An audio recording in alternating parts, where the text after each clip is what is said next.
오늘 함께 나눌 말씀은 로마서 8장 31절에서 34절입니다. 함께 읽겠습니다. 그런즉 이 일에 대하여 우리가 무슨 말하리요? 만일 하나님이 우리를 위하시면 누가 우리를 대적하리요? 자기 아들을 아끼지 아니하시고 우리 모든 사람을 위하여 내주신 이가 어찌 그 아들과 함께 모든 것을 우리에게 주시지 아니하겠느냐? 누가 능히 하나님께서 택하신 자들을 고발하리요? 의롭다 하신 이는 하나님이시니 누가 정죄하리요? 죽으실 뿐 아니라 다시 살아나신 이는 그리스도 예수시니 그는 하나님의 우편에 계신 자요 우리를 위하여 간구하시는 자시니라. 아멘. 로마서 8장을 전체를 다 읽으면 좋겠지만 조금 짧게 인용을 했습니다. 만일 하나님이 우리를 위하시면 누가 우리를 대적하리요? 자기 아들을 아끼지 아니하시고 우리 모든 사람을 위하여 내주시니가 어찌 그 아들과 함께 모든 것을 우리에게 주시지 아니하겠느냐. 저는 요 구절만 읽어도 너무 은혜가 듭니다. 하나님이 내 편이면 누가 나를 어떻게 하겠는가. 그렇죠. 근데 왜 우리는 자꾸 잊어버릴까요? 하나님이 내 편이라는 게 종교적인 관점에서, 율법적인 관점에서 보면 자꾸 하나님을 내 편으로 만들어야 된다는 생각을 자꾸 하게 됩니다. 하나님은 이미 내 편인데 자꾸 뭘 해야 된다고 생각을 하죠. 그래서 하나님한테 자꾸 도와달라고 얘기를 하고 하나님 나와 함께 해 주시옵소서라고 기도를 하는데, 물론 이제 무슨 의미이고 어떤 심정에서 그렇게 기도하는지는 알겠지만 정확하게 얘기한다면 하나님한테 내 편이 되달라고 얘기할 필요가 없는 겁니다. 내 편이 되달라고 얘기하는 순간 사실은 하나님이 내 편이 아니라는 얘기를 하는 게 돼버려서 이게 좀 굉장한 모순이 돼버리죠. 하나님은 이미 내 편입니다. 내가 잘해서 내 편이 아니라 예수 그리스도로 말미암아서 이미 내 편이 되셨습니다. 임마누엘이란 말 자체가 하나님이 우리가 함께 하신다. 함께 하신다는 게 나의 그 상대방 편에, 나의 면전에서 원수로 함께 하시는 게 아니라 내 편에서 함께 하신다는 얘기고, 하나님이 나한테 화나지 않으셨다. 하나님이 나한테 실망하지 않으셨다. 하나님이 내 편이고 나와 함께 하신다라는 의미입니다. 근데 우리가 하나님 생각하면 자꾸 나한테 실망하신 것 같고 화내시는 것 같고 언짢으신 것 같고 이런 생각이 든다면 그건 우리 생각이 잘못된 것입니다. 마치 자기가 하나님에게 뭔가 심려를 끼칠 만한 높은 위치에 있다고 착각하는 것이고요. 저는 저희 애들 얘기가 자꾸 나오게 되는데, 왜냐하면 제 일상에서 계속 만나기 때문에 저희 아이들 태어난 거 생각해 보면 못생겼어요, 다들. 처음 태어날 때부터 예쁘다? 그렇지 않더라고요. 영화나 이런 데 나오는 거는 다 그 예쁜 애들 찾아서 나오는 것 같고, 실제로 막 태어난 거 보면은 그 예쁘지 않습니다, 객관적으로. 근데 나는 마음에 들어요. 나는 걔가 좋아. 그리고 막 빽빽 우는 것도 좀 미안한 얘기지만 가끔 일부러 울려보기도 합니다. 왜? 너무 귀여워. 그리고 조그만 게 그냥 악 하고 우는 게 너무 예뻐요. 갓난 애기는, 다른 애기들은 별로 그렇게 예쁘지 않습니다, 솔직히 말하면. 남의 집 애가 우는 거 짜증나죠. 이해는 하지만. 제일 애기 우는 게 힘들 때가 언제냐면 비행기 타고 가는데 애가 울어요. 그러면 부모도 사색이 되고 승무원도 어쩔 줄 모르고 주변에 있는 사람들도 마음이 아픕니다. 그러면 마음이 그래도 좋으냐? 좋지 않아요. 아주 힘들죠. 그래서 저희 애들은 제가 좋아하지만 비행기 탈 때 주변에 애들이 타면 좀 불편합니다. 앞자리 타도 불편하지만 뒷자리 타면 굉장히 불편하죠. 자꾸 발로 차거든요. 그래서 자꾸 쳐다보면 하지마 죄송합니다 그러고, 엄마도 힘들고 나도 힘들고 애만 신나고 약간 그런데, 저는 하나님 집 애예요. 남의 집 애가 아니라 하나님 보시기에 우리 집 애인 거죠. 그래서 내가 더 이상 하나님한테 잘 보이려고 애쓰는 거는 소용이 없는 짓이고, 하나님이 한테 이렇게 잘해서 하나님이 뭔가를 하도록 유도하고 싶거나 제발 도와달라고 애쓴다는 것은 뭔가 접근 방식이 잘못됐습니다. 하나님은 언제부터 내 편이시냐? 예수 그리스도의 십자가 이후로 내 편입니다.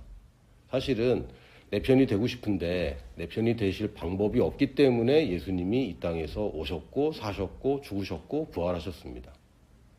그러니까 이제 크리스마스가 다가오는데, 크리스마스의 의미는 하나님이 날 먼저 사랑했다니, 내가 기대하지 않고 내가 요청하지 않았는데 그 아들을 나를 위해서 보냈다니, 그걸 축하하는 것이지 크리스마스에 뭐 연인과 함께 아닙니다. 크리스마스는 가족과 함께, 그것도 사실은 아니죠. 저희 애가 크리스마스는 가족과 함께 보내야 되잖아 그러길래 야 남의 생일인데 왜 네가 난리냐 라고 얘기해 줬습니다. 저희 집은 참고로 크리스마스 때 아이들 선물 주지 않습니다. 뭐 산타클로스를 신격화하고 막 이런 얘기도 너무 싫고 예수님 생일인데 네가 왜 받냐, 네가 드려야지 라는 취지에서 선물을 주지 않습니다. 나쁜가? 그래서 예수님의 우리가 한 게 아니기 때문에 우리가 하나님한테 잘 보이거나 밉보인다고 하나님이 내 편에 서거나 내 반대편에 서거나 그럴 일이 없어요. 하나님은 무조건 내 편입니다. 조건이 있었어요. 근데 그 조건을 우리는 만족시킬 수 없기 때문에 은혜로 예수님이 만족시켰습니다. 그래서 원래 조건은 있는데 원래 치러야 되는 값은 있는데 예수님이 대신 치렀기 때문에 우리가 지불할 값이 없고 우리에게는 이제 무조건이 됐습니다. 조건은 치러졌기 때문에. 그리고 예수님의 한 번 드린 제사는 한 번에 단번에 영원히 드린 제사이기 때문에 앞으로도 영원히 하나님은 내 편입니다. 물론 내가 배신하고 내가 하나님 없다고 뭐 이렇게 할 수는 있지만 그래도 하나님은 내 편입니다.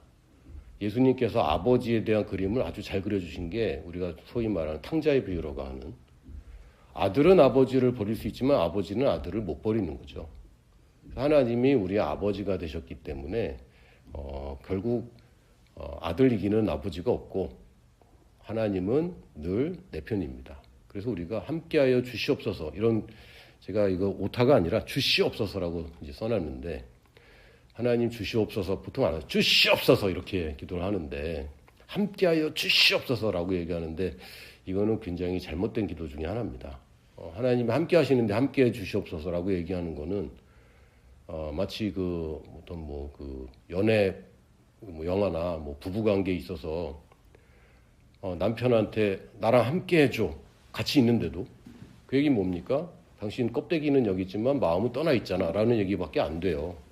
하나님 함께해 주시옵소서라는 얘기는 하나님 함께 하신다는 약속을 내가 부정하는 것이고 하나님이 함께 하지만 나를 안 돕지 않냐라는 투정인 것입니다. 그래서 함께하여 주시옵소서라는 기도는 구약에서는 뭐 필요한 기도일 수는 있겠지만 신약에 있어서 이미 구원받은 사람은 더 이상 함께 해달라는 기도를 할 필요가 없습니다.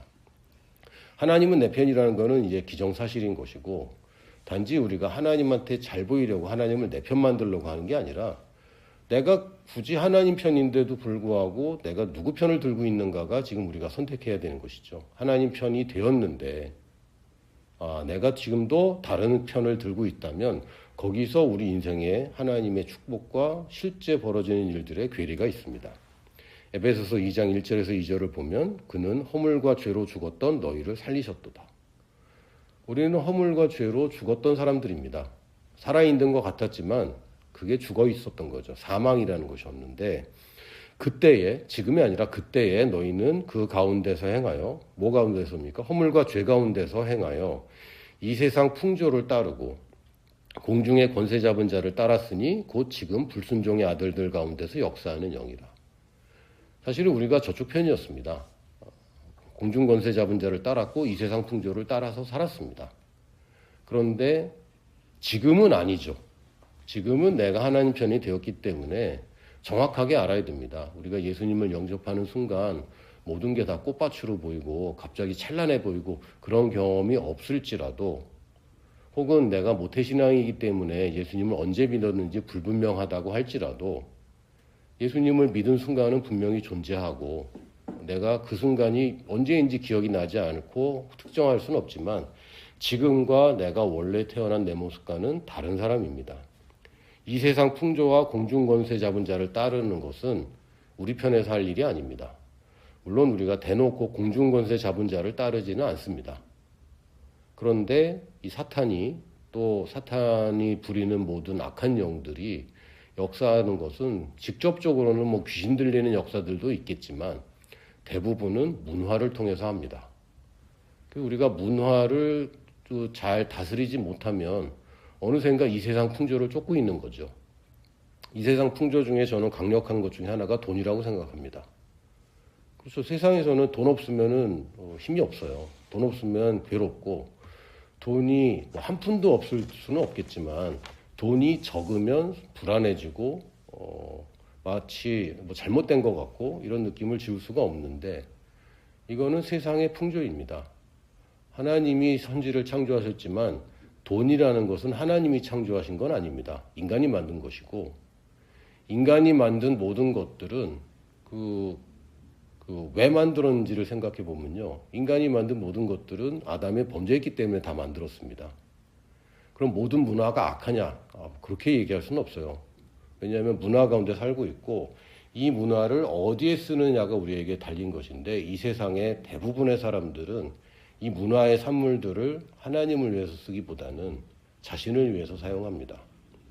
가인의 후손 중에 두발가인과 유발가인이라는 사람들이 있는데 이 사람들이 만든 게 악기하고 무기죠. 쟁기, 도구들.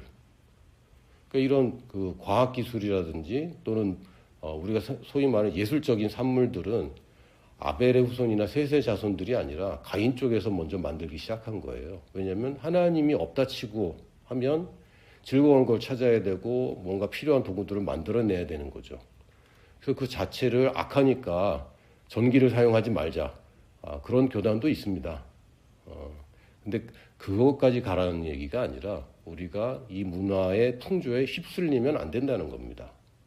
이 세대를 우리가 바꿔야 되고 이용하는 것은 맞지만 거기에 끌려다니서는 곤란한 것이죠. 우리가 이 세상 풍조를 부인하거나 다 잘못된 것으로 여길 수는 없습니다만 내가 따라가는 것이라면 그것은 잘못된 것입니다. 내가 누구 편인지는 첫 번째는 하나님이 누구신가가 정확하지 않으면 이게 자꾸 헷갈립니다. 왜냐면 내가 누구 편인지 뭐 하나님 편이라고 하는데 하나님은 누군지 몰라. 그럼 이제 곤란한 거죠. 우리는 하나님의 편인데 하나님이 누구신가? 그래서 나는 누구인가? 이게 명확하지 않을 때 자꾸 자기가 어디에 속한 사람인지 헷갈리게 되고 그 결과로 이상한 짓들을 하게 되는 겁니다. 죄를 지어서 죄인이 되는 게 아니라 죄인이라고 생각하면 죄를 짓는 겁니다. 더럽혀서 더러워지는 게 아니라 더러운 것에 익숙한 사람들이 더러운 짓을 하는 것입니다. 여러분이 새 짐을 짓거나 또는 새 차만 사더라도요. 몸가짐이 굉장히 조심스럽죠. 혹시 여러분 새 차 샀던 기억이 있습니까? 중고차도 상관없습니다만 신발에 흙 묻고 그런 거 굉장히 신경 쓰이지 않습니까? 새 차를 안 사봐서 모를 수도 있겠지만 일단 비닐을 잘 안 뜯죠. 막 몇 년이 되는데 비닐 안 뜯는 분들 계시더라고요. 안 뜯고 싶어요. 근데 한 번 뜯으면 또 그냥 이제 뜯어지고 한 번 더럽히면 계속 더럽혀지죠. 이게 뭐 깨진 창문 효과인가 뭐 이런 효과도 있는데 자기 스스로의 인식이 자기는 더럽고 가치가 없다라고 여기면 더럽고 가치 없는 일을 하는데 거리낌이 없습니다. 근데 내가 스스로를 깨끗하다고 여기면 더러운 거 만지는 게 싫은 거죠. 음식물 쓰레기 버리는 거 누가 좋아하겠습니까? 신혼 때 제가 담당이었거든요. 근데 어느 날은 제가 샤워를 막 마치고 샤워도 그냥 샤워가 아니라 좀 공들인 샤워. 평소에 늘 공들이지는 않습니다만 아주 공들여서 그 이태리 타월로 빡빡 2번이나 밀고 나온 샤워를 마치고 딱 나왔는데 제 아내가 음식물 쓰레기를 버리라는 거예요. 짜증이 확 나더라고요. 난 지금 너무 깨끗한데 더러운 걸 만지라니 화가 나는 겁니다. 근데 평상시에 내가 이미 쓰레기를 만지고 있다. 그러면 쓰레기를 더 버려라 하는데 화가 나지 않죠. 더럽다고 여기니까. 문제는 내가 얼마나 거룩한지를 모르기 때문에 거룩하지 않은 것을 자꾸 하는 겁니다. 내가 누구인지 하나님은 우리를 거룩한 무리들이라고 부르셨어요. 성도라는 뜻은 이미 거룩해진 사람들을 얘기합니다. 성도인데 저는 거룩하지 않아요 라고 얘기하면 이거는 모순된 얘기를 그냥 막 하는 거죠.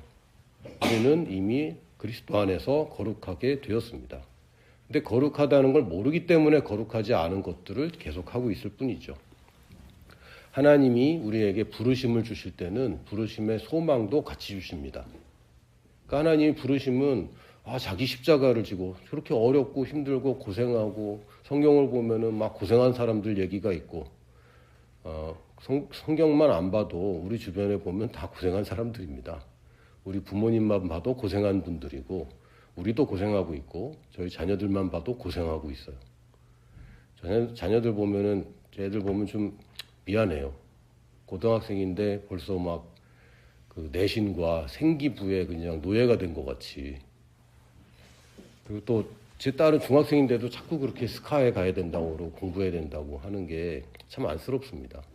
인생은 어차피 짐을 지고 있는데 엉뚱한 거 지면 안 되고 엉뚱한 짐은 의미가 없거든요. 자기 십자가를 지는 게 맞는 겁니다. 남의 십자가를 져도 안 되고 십자가가 아닌 다른 것들을 지고 사는 삶은 의미 없이 피곤한 삶입니다. 그리고 하나님께서 우리 마음에 소원을 두고 행하시기 때문에 하나님의 부르심에는 늘 소망이 있습니다. 그걸 하고 싶어요. 어떤 때는 내가 착각하기 때문에 하나님의 부르심인데 그걸 거절하고 싶어서 도망 다닐 때도 있습니다. 근데 이 부르심은 참 재밌는 게 일단 받아들이기 시작하면 거기에 대한 소망이 막 생기는 거죠. 씨앗을 가지고 있으면 아무 일도 안 생기는데 일단 심으면 이 씨앗은 자랍니다. 하나님의 부르심도 하나님의 이 콜링도 그것을 그냥 듣기만 할 때는 거절하고 싶고 도망가고 싶을 때가 있지만 일단 그것을 받아들이면 소망이 막 생깁니다. 하나님은 소망이 없는 일을 하지 않으시고 우리에게 소망이 없는 일을 강제하지 않습니다. 제가 이제 그 비즈니스 하시는 분들하고 가끔 골프 예를 들면 되게 좋아합니다. 제가 골프를 아주 신랄하게 비판도 가끔 하거든요. 굳이 그렇게 공을 조그맣게 하고 굳이 그렇게 구멍을 조그맣게 해서 효율적이지 않게 만들고 냅다 멀리 치고 또 다 걸어가야 돼. 걸어가서 또 치고 또 치고 되게 바보 같다. 그냥 앞에다 구멍 뚫고 넣기 게임 하면 훨씬 더 효율적인데 그걸 그렇게 무리해서 너무 고생이다. 짐 지고 가는 거 아닙니까? 골프백 메고 땡볕에 눈이 오고 비가 와도 막 하더라고요. 바람 부는 날은 안 하던데 하여튼 땡볕에도 하고 눈이 와도 하고 눈이 오면은 골프공 못 찾는다고 골프공 빨간 걸로 바꿔서 치고 대단합니다. 아주. 제가 볼 때는 저거 굉장히 희생적이고 고생하는 거거든요. 근데 자기들은 재밌대. 마찬가지입니다. 하나님의 부르심도 우리가 볼 때는 사도 바울 참 불쌍하다 여길 수도 있겠는데 이 사람은 그 하나님의 그 말씀과 복음을 전하는데 너무 소망이 커서 너무너무 재밌고 즐거운 거예요. 골프 치는 사람들이 그 땡볕에 걷는 것까지 즐겁진 않은데 그 전체적인 과정을 보면 즐거운 것이고 거기다 돈도 많이 내면서 치더라고요.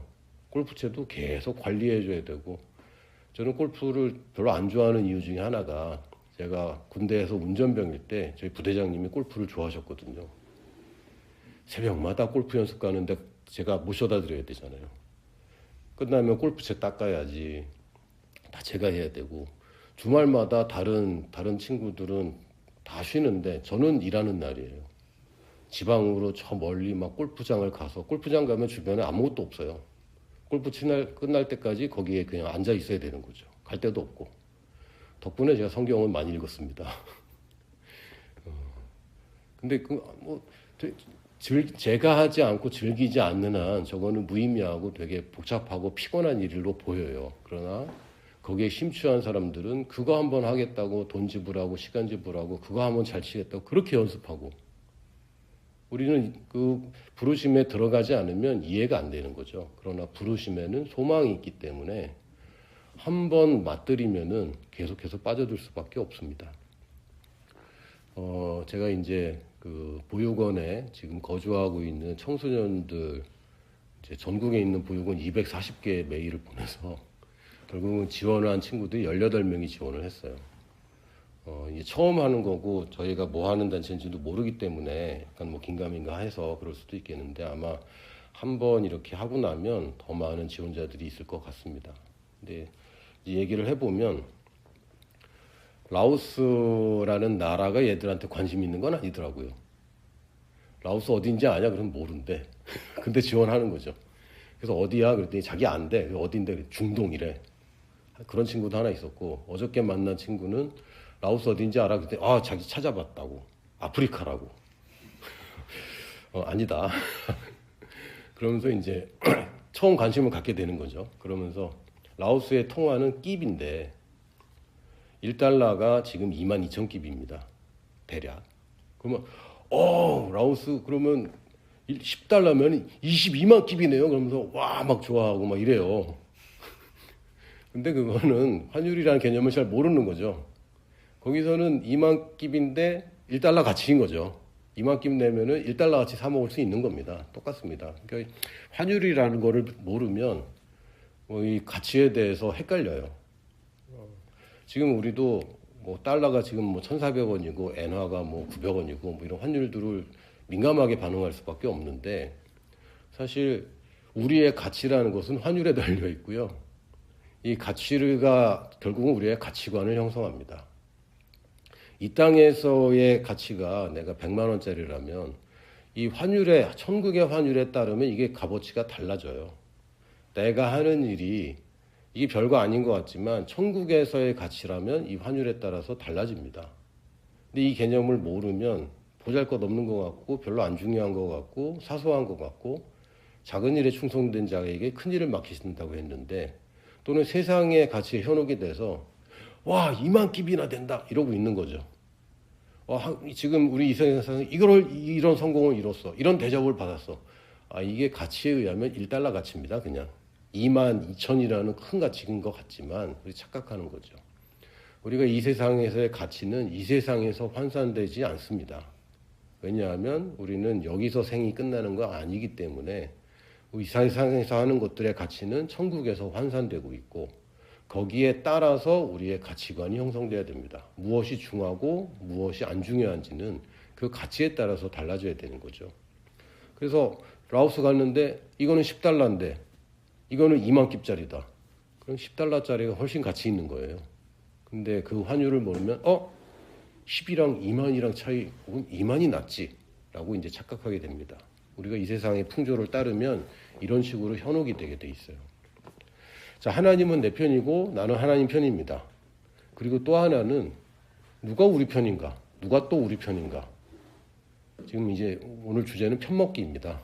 하나님은 내 편을 먹었고 나도 하나님 편을 먹는 게 확실한데, 또 우리 편이 누구인가를 우리가 잘 알아야 됩니다. 요한복음 10장 14절에서 16절을 보면, 나는 선한 목자라. 나는 내 양을 알고 양도 나를 아는 것이 아버지께서 나를 아시고 내가 아버지를 아는 것 같으니 나는 양을 위하여 목숨을 버리노라. 잠깐만요. 나는 예수님 잘 모른다고 생각하는데 성경에는 나는 선한 목자라, 나는 내 양을 알고 내 양도 나를 안다. 그 당연하게 얘기를 하세요. 알아야 된다가 아니고 안다. 물론 얼마나 아느냐는 좀 다르겠지만 우리는 예수님을 목자로 알고 있는 사람들입니다. 그래서 또 이 우리에 들지 아니한 다른 양들이 내게 있어 내가 인도하여야 할 테이니 그들도 그 내 음성을 듣고 한 무리가 되어 한 목자에게 있으리라. 이제 우리가 이미 한 편이 된 사람들이 있고, 그러니까 나만 유일한 양이 아니라 양들이 있고, 이미 예수님 편에 있는 양들이 있고, 또한 우리 편이 될 사람들이 있다는 거예요.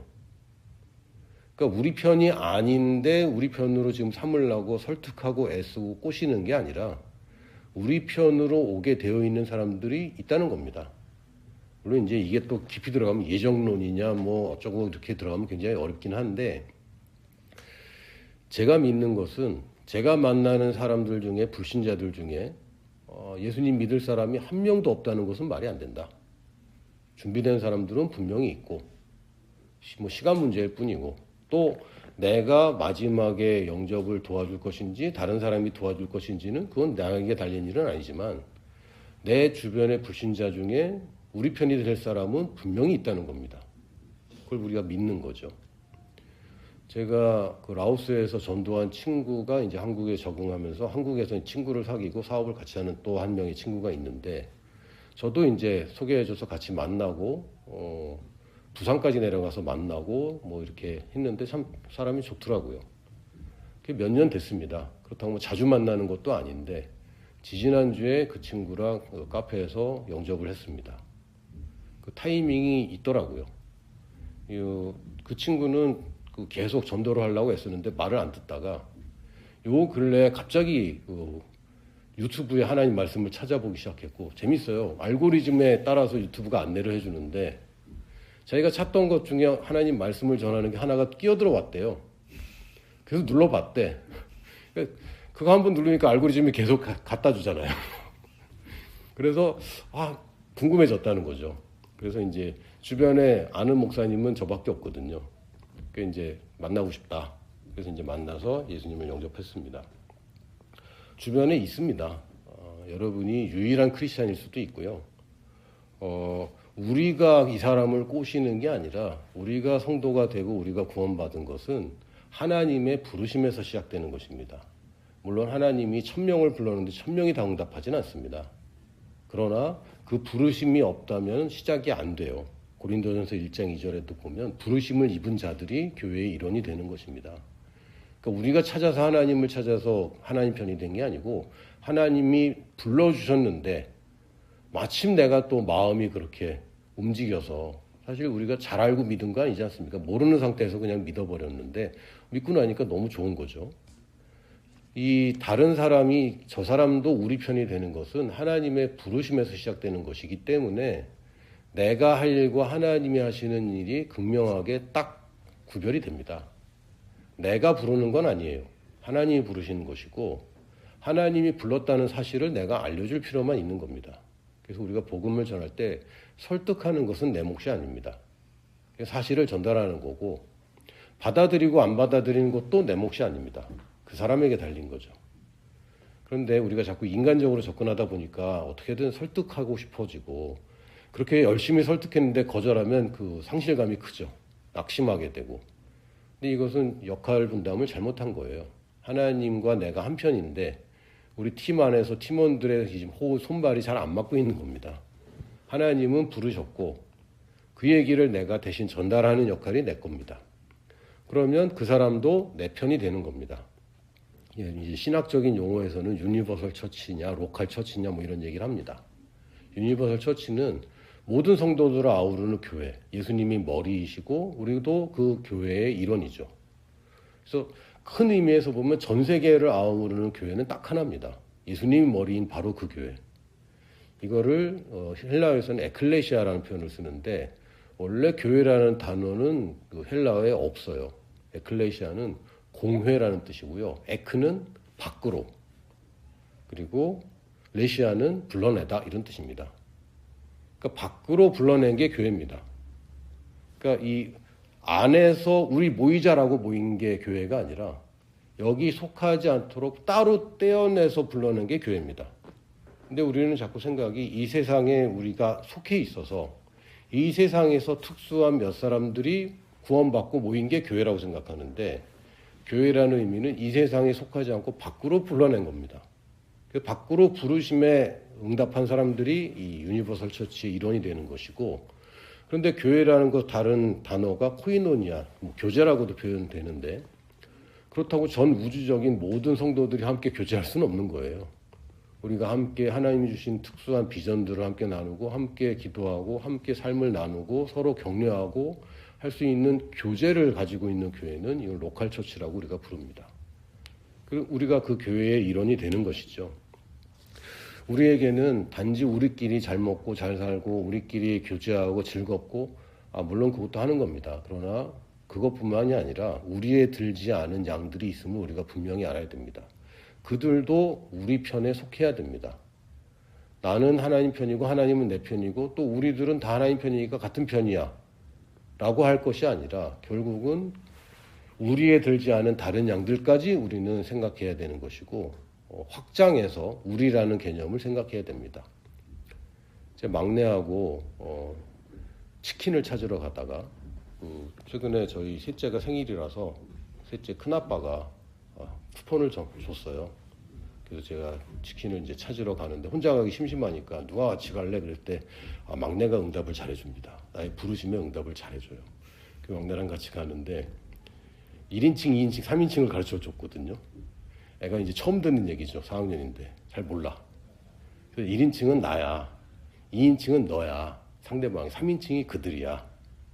근데 애가 헷갈리는 게 1인칭 단수를 잘 모르더라고요. 1인칭 단수는 나와 너와 그들까지 다 포함할 수 있는 거야. 이제 좀 어려운 것 같아요. 그러니까 우리 학교 그러면 내와 내 옆에 있는 친구와 내 옆에 지금 있지 않은 그 사람들까지 우리입니다. 그래야 위가 되는 거죠.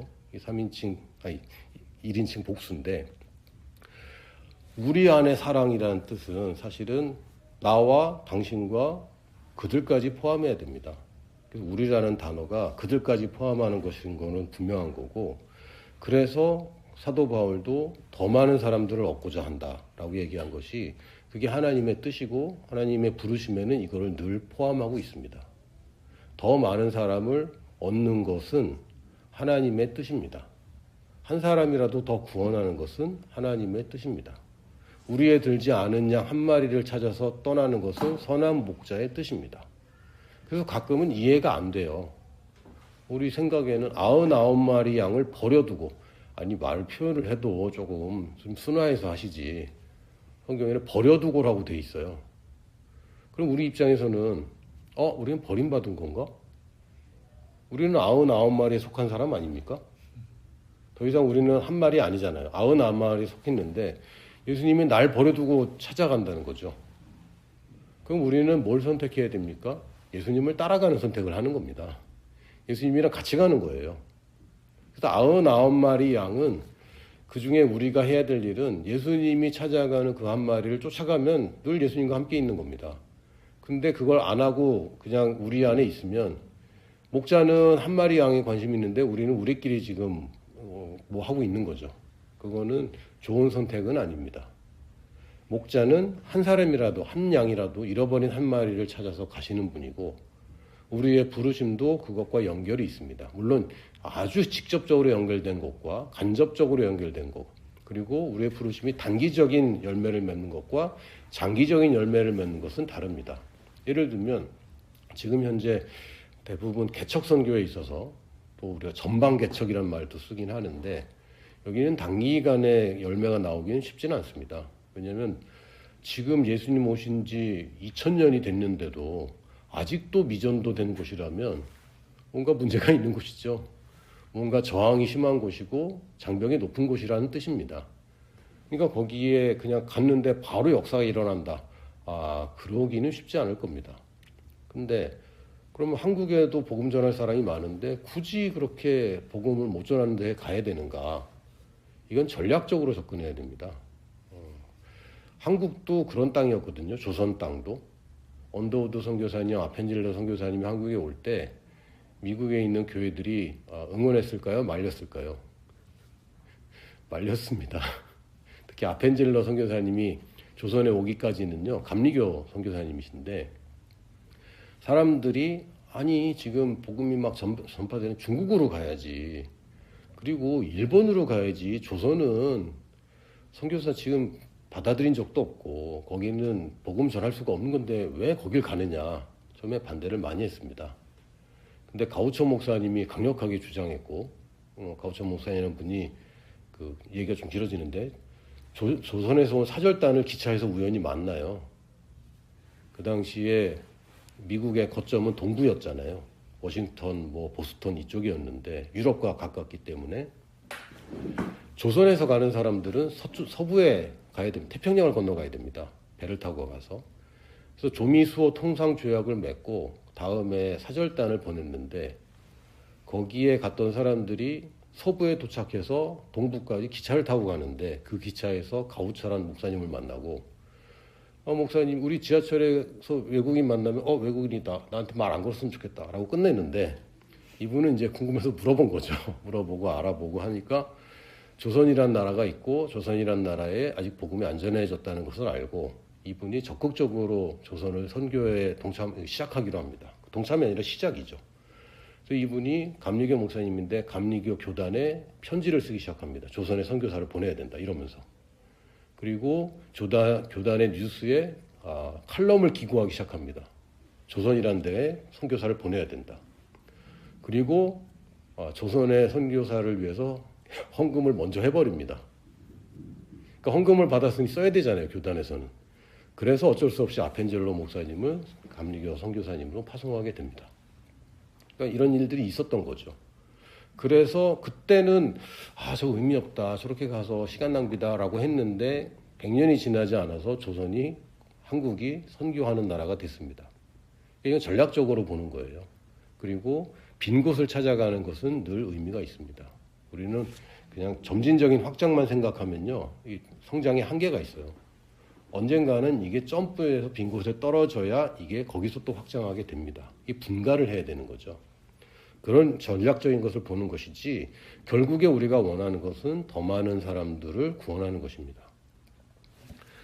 자, 우리의 삶은요, 내가 누구 편인가 잘 생각해 보면 결국 그리고 내가 사는 게 누구 편을 더 만드는 것인가 라고 생각을 해보면 우리의 삶이라는 것은 나와 하나님 그리고 우리를 드러내는 스크린입니다.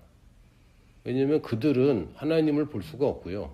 하나님 편에 있는 나와 우리만 볼 수 있습니다. 그 우리라는 개념, 나의 삶이 결국엔 사람들한테 보이는 하나님 편에 선 사람들을 얘기하고 우리 교회라는 입장도 하나님 편에 있는 사람들의 모임이라는 입장인데 지금 참 안타깝게도 세상에서는 교회라는 이미지가 썩 그렇게 좋지 않더라고요. 제가 어렸을 때만 해도 교회라는 이미지는 참 좋았거든요. 그래서 안 믿어도 교회 간다고 뭐라고 그러기는 어려웠어요. 물론 이제 제사 문제 때문에 좀 골치 아프긴 했지만 교회라는 데는 좋은 데고 또 뭐 크리스마스 때 교회라도 가면 뭐 하나도 받아오고 그런 시절이 있었는데 이제 한국은 그런 시절은 아닌 것 같습니다. 그럼 그게 누구 탓인가? 하나님이 잘못했나? 그런 것 같지는 않아요. 교회가 잘못한 게 많이 있습니다. 물론 억울한 부분도 있긴 하지만 교회의 그 부정적인 것들이 너무 과잉 확대되고 또 그것이 전체적인 것처럼 잘못 알려지는 경우도 있지만 여전히 교회가 너무 그들을 제외한 우리끼리의 모임이 되어버리면 이건 곤란한 거죠. 지금도 교회들이 성장을 멈췄다고 이제 보고가 되고 있고 성장하는 교회들은 대부분 수평이동이라고 보고 있는데 왜냐하면 지금 더 많은 사람들을 얻는 것에 실패하고 있다고 보고 있는 겁니다. 예전처럼 뭐 신도시에 예배당 지어놓으면 사람들이 오고 그런 시절은 이미 지나간 것이고 이제는 우리가 다시 처음으로 돌아가서 선교사님이 복음을 전했던 그 시절로 돌아가서 한 사람 한 사람 공을 들이고 또 한 사람 한 사람 사랑을 쏟아서 한 사람 한 사람 전도하는 시절로 우리가 돌아가는 겁니다. 예전에는 교회 한번 와봐라는 전도 방식이었다면 이제는 그게 아니라 내 삶을 통해서 이 사람이 하나님이 편에 선 사람들을 보게 되고 내 삶의 증거들을 통해서 하나님이 살아계심을 보게 되는 겁니다. 그래서 어떻게 보면 뭐 이게 더 기본적으로는 더 옳은 방향입니다. 예전에는 교회에 와서 교회에서 제공하는 것들 때문에 이제 휩쓸렸다면 그게 아니라 실제로 그 사도 바울 시대에도 교회는 아름다운 곳은 아니었어요. 저는 이제 카타콤은 한번 꼭 가보고 싶어요. 성지순례하면 저는 별로 관심 없거든요. 저는 뭐 다소라는 데는 가봤어요. 다소에 갔더니 사도 바울이 살던 동네라고 하고 사도 바울이 먹었던 우물이라고 아직도 있더라고요. 그래서 그 우물물을 떠서 먹었습니다. 아무 느낌이 없어요. 그 물을 먹는다고 제가 사도 바울의 뭘 받는 것도 아니고 아무 느낌이 없는데 그냥 그렇구나 이 동네가. 근데 2000년 전에 어떤 모습인지는 아무리 생각해도 그려지질 않거든요. 근데 카타콤은 정말 제가 가보고 싶어요.